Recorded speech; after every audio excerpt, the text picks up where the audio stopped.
सुगौली विधानसभा क्षेत्र के मानचित्र की अगर बात करें तो मैं आपको बता दूं कि बिहार की पूर्व चंपारण ज़िले में स्थित है और इसके ऊपर कई एक चीज़ें जो तो होते हुए नज़र आ रही है। सुगौली विधानसभा क्षेत्र संख्या नंबर 11 संक्षिप्त विवरण पर है। ये विधानसभा क्षेत्र भारत के बिहार राज्य के पूर्व चंपारण ज़िले में स्थित है।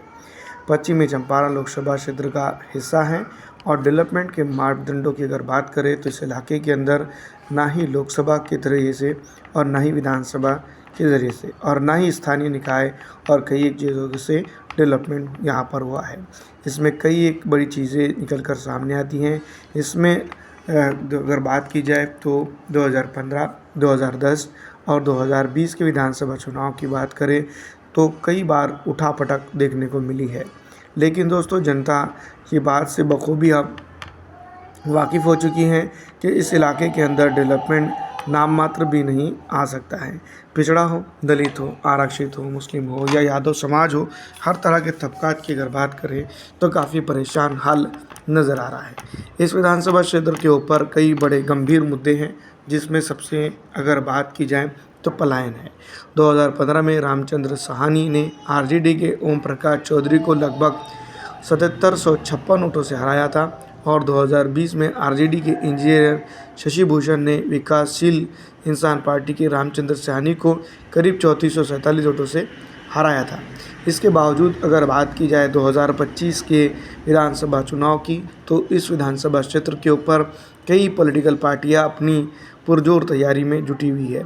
लेकिन इस विधानसभा क्षेत्र के ऊपर सुगौली सीट पर अगर खास करके बात करें, मुस्लिम और यादव मतदाताओं की निर्णायक भूमिका रही है और साथ ही साथ अन्य जातीय समूह का भी प्रभाव रहा है। 2008 के परिसीमन के बाद ये सीट पहले बेतिया लोकसभा क्षेत्र का हिस्सा थी, लेकिन अब पश्चिमी चंपारण लोकसभा क्षेत्र में आ गई है। लेकिन इसके बावजूद भी जनता की उम्मीद अभी भी जो है तो लगी हुई है और इस विधानसभा क्षेत्र के ऊपर विकास की बागडोर जो है तो जनता के कंधों पर है। 2025 के सीमाकरण और राजनीतिक माहौल की बात करें तो आगामी 2025 विधानसभा चुनाव में जेडीयू ने सुगौली समेत स्पेशल 5 सीटों पर अपना विशेष फोकस बताया है, जिससे एनडीए गठबंधन में गठबंधन किए विवाद भी बढ़ते जा रहे हैं। ऐसे में अगर हम बात करते हैं जेडीयू आरजेडी की, तो यहाँ पर ये क्षेत्रीय दलों की बड़ी जिम्मेदारी होती है कि पार्टी चाहे किसी के भी साथ हो, लेकिन विकास जनता का होना चाहिए। लेकिन इसमें ऐसे कई मापदंडों में ये फेल हुए हैं।